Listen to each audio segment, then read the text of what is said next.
Olá, hoje a gente vai explorar uma das mentes mais estranhas e fascinantes do nosso planeta. É uma inteligência que evoluiu de um jeito completamente diferente do nosso. Tão diferente que é quase como encontrar um ser de outro mundo, só que no fundo do nosso próprio oceano. Pois é, e se essa inteligência alienígena já estivesse aqui o tempo todo? Essa é a pergunta que vai guiar nossa exploração. Para tentar responder, a gente precisa esquecer um pouco do que achamos que sabemos sobre o que é ser inteligente e olhar para o polvo como o verdadeiro mistério que ele é. A jornada começa agora. O nosso caminho vai ter 6 paradas fascinantes para a gente tentar entender essa mente. A gente vai começar pela origem evolutiva, passar pela anatomia maluca dele, pelas capacidades genéticas inacreditáveis, até chegar no paradoxo emocionante que define a vida dele. Então, vamos começar pelo começo. Um começo bem antigo. Para a gente entender como o povo pensa, a gente precisa voltar no tempo, lá para o momento em que a vida decidiu seguir por 2 caminhos muito distintos para alcançar a inteligência. Olha só como essa separação é antiga, mais de 500 milhões de anos atrás. Foi quando a evolução fez uma espécie de aposta. A nossa linhagem, a dos vertebrados, apostou tudo num processador central, o cérebro. Já os povos, eles foram pelo caminho oposto, criando um modelo de inteligência distribuída, espalhada. Isso desafia a nossa própria ideia do que significa pensar. Ok, agora a gente entra na parte que talvez seja a mais bizarra e incrível da biologia do povo. Como é que funciona uma mente que não mora num lugar só, mas que está literalmente espalhada pelo corpo inteiro? 500 milhões de neurônios. Esse número por si só já é impressionante. Coloca os polvos no mesmo nível de complexidade de um cachorro, por exemplo. Mas a grande surpresa não é nem a quantidade de neurônios. O que choca mesmo é onde eles ficam. E tá aí a resposta. A maior parte do poder de processamento do polvo não tá na cabeça. Quase 2/3 de todos os neurônios dele ficam nos braços. Pensa só nisso. Cada braço é basicamente um centro de comando com uma certa autonomia. E essa autonomia toda só é possível por causa do cordão nervoso axial. Isso não é um simples feixe de nervos, não. É tão complexo que funciona como um cérebro periférico, um mini-cérebro. É isso que deixa cada braço pensar e agir por conta própria, sentindo, provando e reagindo ao ambiente, sem precisar a todo momento pedir permissão para o cérebro central. E a prova disso é uma coisa que parece até ficção científica. A autonomia é tão absurda que mesmo um braço separado do corpo continua funcionando, tentando executar tarefas complexas.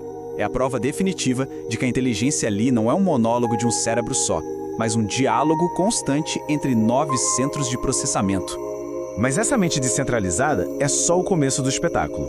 Os povos têm uma outra habilidade que basicamente quebra as regras da biologia que a gente conhece.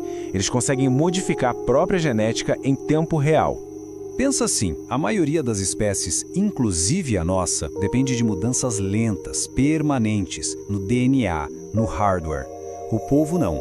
Ele usa a edição de RNA. Ele não muda o projeto original, mas sim as instruções de trabalho do dia a dia, o software. E com isso, ele se adapta ao ambiente de forma quase instantânea. E essa alquimia biológica foi comprovada em laboratório. Quando a água fica mais fria, o polvo ativa mais de 13 mil edições no seu RNA. Para quê? Para garantir que seus neurônios continuem funcionando na velocidade certa. Ele literalmente reescreve as proteínas do próprio corpo para não deixar o cérebro congelar. É uma obra de arte da engenharia biológica, né? A pele do polvo não é só uma cobertura para o corpo. É como se fosse um monitor biológico de altíssima resolução, um sistema super sofisticado, totalmente integrado com a mente, que serve para se camuflar e para se comunicar. Esse domínio do disfarce vem de um sistema com várias camadas. Os cromatóforos cuidam da cor, os iridóforos do brilho metálico, os leucóforos da luminosidade geral. E para fechar com chave de ouro, as papilas mudam a textura da pele. Cor, luz e forma. Tudo sob um controle neural instantâneo. E isso vai muito além de uma simples camuflagem. É uma verdadeira atuação. Eles não só se escondem, eles se transformam em outras criaturas. Imitam predadores para se defender e usam táticas de distração para caçar. A pele vira um palco e o polvo é o ator principal. Certo, mas como é que toda essa biologia incrível se manifesta no comportamento? As atitudes do povo mostram planejamento, curiosidade e uma capacidade de resolver problemas que a gente costuma associar só às mentes mais complexas do planeta. O uso de ferramentas, por exemplo, como carregar cascas de coco para usar de abrigo depois, isso não é só um truque. Isso é prova de planejamento. A capacidade de sair de labirintos e até mesmo o que parece ser brincadeira, por tédio ou curiosidade, são todos sinais de uma inteligência superior. O povo não está só reagindo ao mundo, ele está pensando. E é isso que nos leva ao último e talvez mais comovente capítulo da história do povo. Um paradoxo que explica por que, com toda essa genialidade, a gente não encontra cidades de povos no fundo do mar. Essa é a grande questão, não é? Como pode uma mente com tanto potencial viver tão pouco tempo? A resposta para isso revela uma escolha evolutiva bem dura, mas fascinante. O nome técnico para isso é semear paridade. A vida curta do polvo não é um acidente, não é uma falha, é um mecanismo de morte programada. Depois de se reproduzir, o corpo dele começa um processo de autodestruição. É uma estratégia evolutiva que aposta tudo numa única geração. E essa vida tão curta e solitária tem uma consequência gigantesca. Como os pais morrem antes mesmo de os filhotes nascerem, não existe jeito de passar conhecimento de uma geração para outra. Toda experiência que um gênio desses acumula, morre com ele. Espécies como a nossa constroem o conhecimento sobre o que as gerações passadas aprenderam. O conhecimento vai se acumulando. Já o povo, ele é um gênio solitário.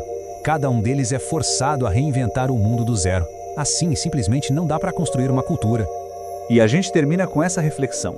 Um ser de uma inteligência incrível, um mestre da adaptação, um solucionador de problemas, mas que está condenado a uma genialidade solitária que dura muito pouco.